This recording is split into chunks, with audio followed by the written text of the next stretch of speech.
ఏంటి సడన్ గా ఉన్న ఫలంగా ఓకే డిప్యూటీ సీఎం ని లోకేష్ చేయండి కానీ కళ్యాణ్ బాబు సీఎం చేయండి అని నినదిస్తూ ఉన్నారు. తప్పే ఉంది ఏమి పవన్ కళ్యాణ్ గారికి? అంటే చంద్రబాబు గారిని దిగిపోమని లోకేష్ గారు డిప్యూటీ సీఎం చేయమని.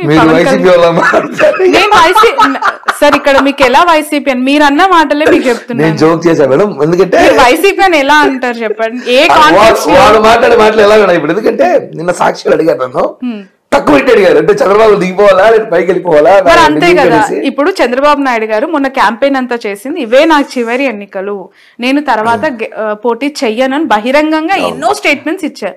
మరి ఆయన గెలిచారు, ముఖ్యమంత్రి పదవిలో కూర్చున్నారు. ఇప్పుడు ఉన్న ఫలంగా తెర మీదకి పవన్ కళ్యాణ్ గారిని సీఎం డిప్యూటీ సీఎం నుంచి తీసేస్తే సీఎం చేయాలి, లోకేష్ గారికి డిప్యూటీ సీఎం. చాలా మంది లాజిక్ మర్చిపోయేదో మాట్లాడతారు మేడం, బట్ మీకు తెలుసు కాబట్టి చెప్తున్నాను మేడం. పవన్ కళ్యాణ్ గారు నాట్ ఓన్లీ డిప్యూటీ సీఎం, అంతకు మించి ఏంటో పవర్ స్టార్ అంటేనా సార్? అది అందరికి తెలుసు. ఆయన క్రేజ్ ఎలా ఉంటుంది సినిమాలో పవర్ స్టార్. సరే, ఆయన క్రేజ్ ఎలా ఉంటుంది మేడం? భారతదేశంలో ఎక్కడ పోయినా ఆయన పోతే లక్షల మంది జనం వస్తారు. ప్రధానమంత్రికి కూడా నాకు తెలిసి రారేమో అనుకుంటా సార్. అతి ఉత్సాహం ఇది, అతి మాట ఏమో, కొంచెం ఆలోచించండి మేడం. పవన్ కళ్యాణ్ క్రేజ్ అంటే నిజంగా థర్డ్ టైం జనం చెప్పేది చరిష్మా. నేను మోడీ గారు ఆయన వేరు రాజకీయంలో, పవన్ కళ్యాణ్ గారు కూడా ఆయన తర్వాత నేను చెప్తున్నా వాదన చెప్పండి రాజకీయాల్లో నేర్చుకుని ఇచ్చారు. కానీ చరిష్మా ఒక కామన్ కింద స్థాయి నుంచి మోడీ గారు కూడా ఈరోజు ప్రధానమంత్రి గారు, పవన్ కళ్యాణ్ కూడా ఒక సాధారణ ఎస్ఐ కొడుకు నుంచి ఈరోజు డిప్యూటీ సీఎం. ఊరికే రాలి ఆయన, రేపు ఇంకా అనేక పదవులు రావచ్చు. ఆయన ఎక్కడికి పోయినా పవర్ స్టార్ ఒక పెద్ద పదవి ఉంది ఆయనకి. వేల మంది జనం ఉన్నారు, లక్షల మంది అభిమానులు ఉన్నారు, కార్యకర్తలు ఉన్నారు. ఒక ముఖ్యమంత్రి కన్నా ఎక్కువ హోదా ఉన్న వ్యక్తి పవన్ కళ్యాణ్ గారు మా దృష్టిలో.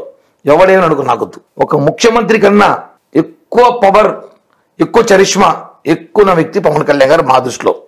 ఇప్పుడు ఆయన డిప్యూటీ సీఎం అయ్యారు. ఆయన ఎందుకు తీసుకోవాలి డిప్యూటీ సీఎం అంటే? ఆయన పదవి కోసం కాదండి, గుర్తుపెట్టుకోవాలి చాలా మంది. ఆయనకు ఒక బాధ్యత కావాలి. పంచాయతీ రాజ్ చాలా మెయిన్ శాఖ. ఏ రాష్ట్రంలో అయినా ముఖ్యమంత్రి గారి తర్వాత పంచాయతీ రాజ్ని డెవలప్ చేయాలి, గ్రామీణ అభివృద్ధి, అటవీ కాపాడాలి. ఇవన్నీ పవన్ కళ్యాణ్ గారికి చిన్నప్పటి నుంచి డ్రీమ్. ఆయనకి అవకాశం వచ్చింది, దాన్ని చేసుకుంటున్నాడు. డిప్యూటీ సీఎం హోదా పెట్టుకుని చేసుకుంటున్నాడు. ఇప్పుడు నారా లోకేష్ గారికి నాకు తెలిసి చాలా వయసు ఉంది అనుకుంటా. డిప్యూటీ సీఎం ఓకే చేయప్పుడు తమిళనాడులో అతను చేశారు, స్టాలిన్ కొడుకుని చేశారు, చేశారు.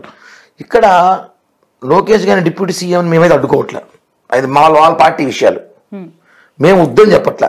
నిజంగా డిప్యూటీ సీఎం చేస్తే హ్యాపీగా నేను వాళ్ళు బుకే ఇచ్చి శాల్వా కప్పి తిరుమల ప్రసాదం లడ్డు ఇచ్చి కంగారు చెప్పొస్తా. చేయండి, పవన్ కళ్యాణ్ సీఎం చేయండి. ఇది ఎక్కడ లింక్? ఒక పోర్ట్ఫోలియోలో అధికారంలోకి వచ్చిన తర్వాత సీఎం ఒకరు ఉంటారు, డిప్యూటీ సీఎం లో ఒక ఇద్దరు ముగ్గురు. సరే మేడం, డిప్యూటీ సీఎం కావాలని చెప్పి నారా లోకేష్ గారిని అడిగారా? డిప్యూటీ సీఎం కావాలి నేను అవ్వాలని చెప్పి నారా లోకేష్ గారు ఎక్కడ ఆయన స్వయంగా చెప్పారా? బహిరంగంగా లేదు. చంద్రబాబు గారు చెప్పలేదు. పవన్ కళ్యాణ్ కూడా సీఎం కావాలని చెప్పట్లేదు కదా. కింద స్థాయి కార్యకర్తలు నాయకులు చెప్పినప్పుడు అది బహిర్గతం కాకుండా చూసుకోవాలి, అది బయట. ఇప్పుడు పోలిట్ బ్యూరో సభ్యుల మధ్య జరిగే మీటింగ్స్ ఇవన్నీ. ఇప్పుడు టీడీపీలో మాట్లాడిన వ్యక్తులు నలుగురు, ఆ నలుగురు ఎవరు? పోలిట్ బ్యూరో సభ్యులు. పోలిట్ బ్యూరో సభ్యులు నలుగురు.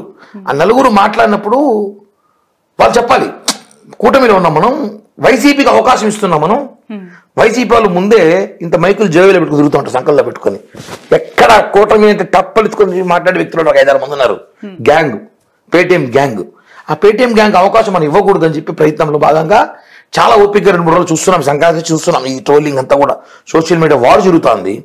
దీన్ని పులి స్టాప్ పెట్టాలని ఒక ఆలోచనతోనే నేను ఒక జనసేన పార్టీ నాయకుడుగానో కార్యకర్తగానో పవన్ కళ్యాణ్ అభిమానిగానో నేను బయటకు వచ్చి, సార్ మీరు తీసుకోండి మంచిదే, మీ మనసులో కోరిక వాళ్ళకి చెప్పా, ఎవరైతే కోరికలు కోరుతున్నారో మీ కోరికలు ఉండొచ్చు, మా కోరిక కూడా తీర్చండి. పవన్ కళ్యాణ్ ముఖ్యమంత్రి చూడాలని మా కోరిక ఉంది, చూడాలని. ఆయనకి అన్ని అర్హతలు ఉన్నాయి. ఒక సామాజిక వర్గం ఇంతవరకు ముఖ్యమంత్రి కాలా ఈ స్టేట్లో, నలిగిపోయింది సామాజిక వర్గం. తెలుసా మీకు? వంగవీటి రంగా గారు కావాల్సింది కుదరలేదు, చిరంజీవి గారు కావాల్సింది కుదరలేదు, one and only Pawan Kalyan గారికి ఉంది.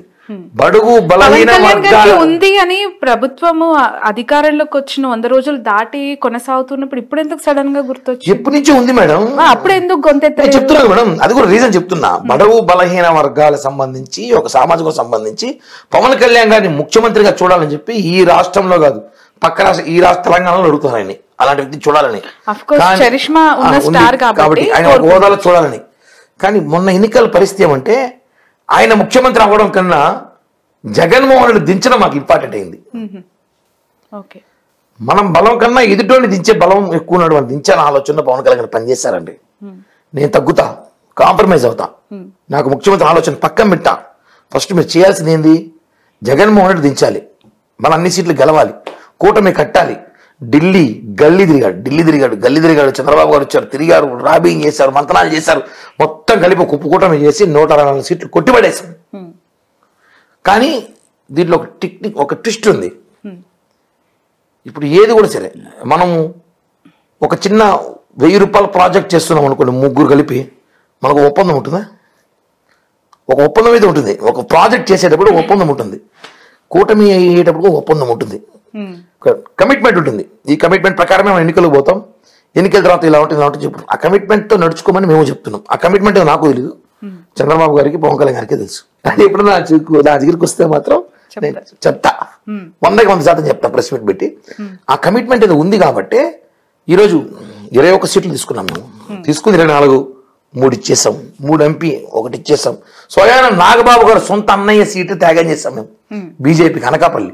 ఈ వేవ్లో గెలిచిపెట్టాడు ఆయన, ఈ వేవ్లో నాగబాబు గారు గెలిచిపోయింటారు, ఎవరు పోటీ చేయని గెలిచిపోయింటారు. అలాంటి వేవ్లు వదులుకున్నాం మేము. ఎందుకో మేము కూటమికి వాల్యూ ఇచ్చాం, చంద్రబాబు గారికి వాల్యూ ఇచ్చాం, మోడీ గారికి వాల్యూ ఇచ్చాం. మోడీ గారి నాయకత్వంలో, చంద్రబాబు గారి సారథ్యంలో, పవన్ కళ్యాణ్ గారి సారథ్యంలో పనిచేసాం అందరం. కాబట్టి నా ముఖ్యమంత్రి పదవి కన్నా రాష్ట్రం ఇంపార్టెంట్ అని కోరుకునే ఏకైక వ్యక్తి పవన్ కళ్యాణ్ గారు. కాబట్టి ఆయన ముఖ్యమంత్రి పెద్ద పోస్ట్ ఆయన ఉంది ఆల్మోస్ట్ మా దృష్టిలో. కానీ టీడీపీ వాళ్ళు మాట్లాడిన మాటలకి మేము అలా కౌంటర్ చేయాల్సి వచ్చింది. మీరు తగ్గండి, మీ కోరికలు మీకు ఉంటాయి, మనసులో పెట్టుకోండి, మా కోరికలు ఉంటాయి, మేము చెప్తామంతే. దావోస్ పర్యటన తర్వాత నారా లోకేష్ గారికి ఖచ్చితంగా డిప్యూటీ సీఎం పదవి ఒకవేళ ఇస్తే, నాగబాబు గారికి యాజ్ యూజువల్ ఎమ్మెల్సీ ఇచ్చి మంత్రిని చేస్తే మీ స్టాండ్ ఏంటి? అది జరగదు, వదిలేండి మేడం. లోకేష్ గారు తీసుకోరు. లోకేష్ గారు పవన్ కళ్యాణ్ గారికి ఆయన ఇచ్చే రెస్పెక్ట్ వేరు, ఆయన ఇచ్చే మర్యాద వేరు. నారా వారి కుటుంబం, కొన్నిదల కుటుంబం వేరు కాదు, కులం వేరేమో చెప్పారు. 4 బ్రదర్స్, మెగా బ్రదర్స్ లో 4 బ్రదర్స్. కొత్త భాష అని చెప్పారు, ఎందుకు కలిపేశారు బాబు గారు? అంటే బాబు గారు కూడా మా కుటుంబంలో ఒకరిగా భావించి మేమందరం కూడా ఈరోజు నాగబాబు గారు కూడా, చిరంజీవి గారు, పవన్ కళ్యాణ్ గారు సార్ అంటారేమో కానీ అన్నయ్య కన్నా ఎక్కువ ఆయనతో జర్నీ చేస్తున్నాం ఇప్పుడు మేము. చంద్రబాబు గారు కూడా మెచ్చుకోవాలి మేడం, నేనేం తప్పుగా చెప్పను. ఆయన కూడా పవన్ కళ్యాణ్ గారికి ఎంత రెస్పెక్ట్ ఇస్తున్నారు. చంద్రబాబు ఫోటో ఎక్కడ ఉంటే పక్కన పవన్ కళ్యాణ్ గారు ఫోటో పెట్టమని చెప్పి ఆర్డర్ వేసిందే చంద్రబాబు గారు, జీవో పాస్ చేస్తారు ప్రతి ఆఫీస్ లో. అంత చేసే బాబు మొన్న అమిత్ షా గారు వచ్చినప్పుడు కుర్చీ వేయలేదని చెప్పి సోషల్ మీడియాలో బాగా వైసీపీ పేటీఎం మీడియా ఉంటుంది మేడం, 100 రూపాయలు బ్యాచ్. ఆ ఇన్సిడెంట్ చూస్తే అక్కడ 2 కుర్చీలే ఉన్నాయి. అవన్నీ లేదులే మేడం, ఏదో పర్సనల్ గా ఇప్పుడు మనం 3 ఉంటాం మేడం, ఏదో పర్సనల్ గా మాట్లాడడం పక్క తీసుకెళ్ళి మాట్లాడతాం, కుర్చీలు పక్కన వేసుకొని, అది ఫోటో కూడా వాడుకుంటారు. ఓకే, 3 లేరు, మంచి ఎప్పుడు చూపిరు మేడం, చెడ్డని బాగా పబ్లిసిటీ చేస్తారు. ఇది కామన్ సైకలాజికల్ గా.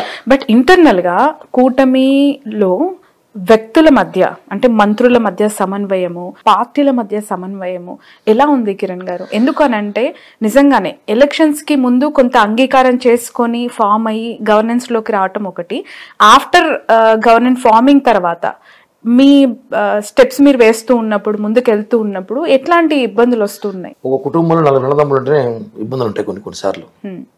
కామన్ గా అక్క చెల్లెలు ఉన్న కామన్ గా ఇబ్బందులు ఉంటాయి. ఆధిపత్య పోరు ఉంటుంది, వాడు ఎక్కువ మంచి బట్టలు వేసుకున్నాను, వీడు మంచి బట్టలు వేసుకుని ఇవన్నీ ఉంటాయి. కాబట్టి ఉంటుంది, కానీ అడ్జస్ట్ చేసుకుని పోవడం రాజకీయం. ఇప్పుడు మేము అడ్జస్ట్ కాకుండా మేము బయటపడినాం అనుకోండి, ఇప్పుడు చూడండి వాళ్ళు డిప్యూటీ సీఎం కావాలి, మేము సీఎం కావాలని ఉన్నారు, వాడుకుంది ఎవరు మధ్యలో? పేటీఎం బ్యాచ్ బ్రహ్మాండం వాడుకున్నారు 2 రోజులు. వాళ్ళకి ఎందుకు వాడుకుంటారండి? మీ మధ్య జరిగేదే వాళ్ళు చెప్తున్నారు. అదే మేడం, మేము అది ఎందుకు అవసరం వాళ్ళకి ఇస్తున్నాము అని చెప్తున్నా నేను. మనమిద్దరము మన ఇంట్లో ఉన్న విషయాన్ని బయటికి తీసుకొస్తాం. మీరు ఏమైనా ఇంటెన్షన్స్ కనిపిస్తున్నాయా? ఎందుకు అనంటే కడప జిల్లాకు సంబంధించి శ్రీనివాస్ రెడ్డి గారు, సోమిరెడ్డి చంద్రమోహన్ రెడ్డి గారు, రెడ్డి సామాజిక వర్గం అవుట్ ఆఫ్ కంట్రీలో దావోస్ లో ఐ థింక్ భరత్ గారు బీసీ కమ్యూనిటీ, వర్మ గారు పవన్ కళ్యాణ్ ని అన్ని రకాలుగా సేవ్ చేసి అంటే ఐ మీన్ లోకల్ గా అతన్ని స్ట్రాంగ్ చేసి ఎలక్షన్స్ లో గెలవడానికి దూరపడిన వర్మ గారు కూడా డిపి ఏకంగా నారా లోకేష్ గారిది పెట్టుకున్నారు. ఆయన సీఎం ఎందుకు కాకూడదని ప్రశ్నిస్తున్నారు. వాళ్ళ నాయకుడు, వాళ్ళ పార్టీ, వాళ్ళ యువ నాయకుడు, వాళ్ళు ప్రేమించచ్చు, ద్వేషించచ్చు. నేను ఒకటే చెప్తాను మేడం, నిన్న ఒక ఇంటర్వ్యూలో ఒక అతను నాకు ఇంకా నచ్చింది, అలా మీకు కూడా చెప్పాలి. మీరు చూసి ఏబిఎన్లో ఒక ఇంటర్వ్యూలో ఒక వ్యక్తి, ఒక సీనియర్ జర్నలిస్ట్ ఒక మాట అన్నాడు మేడం, నారా లోకేష్ గారిని చంద్రబాబు కన్నా ప్రేమించే వ్యక్తులు ఉంటారా? ఉండరు. ఆయన తెలుసు కదా ఏం చేయాలి, వీళ్ళేది చెప్పేది ఆయనకే తెలుసు ఏం చేయాలో. వీళ్ళు చెప్తే జరిగేది కాదు అవన్నీ. సమయం సందర్భం వచ్చినప్పుడు ఎవరిని ఏడ కూర్చోబెట్టాలో, ఎవరిని ఏమి చేయాలో చంద్రబాబు గారికి తెలుసు, కళ్యాణ్ గారికి తెలుసు. వీళ్ళు ఎక్కువ రియాక్ట్ అయిపోతున్నారు. ఒక బ్యాచ్ ఉందిలేండి, మామూలుగా ఇంతకుముందు వైసీపీ భజన్ బ్యాచ్ అనేవాళ్ళం. ఎక్కువ బ్యాచ్ వాళ్ళు వాళ్ళ స్వార్థం కోసమో, లేకపోతే వాళ్ళ ప్రేమ ఎక్కువ అయిపోయిందో, లేదంటే వాళ్ళ మెహర్బానీ కోసం రకరకాలుగా ఉండొచ్చు. వాళ్ళ నాయకుడు, వాళ్ళ పార్టీ, వాళ్ళ ఇష్టం.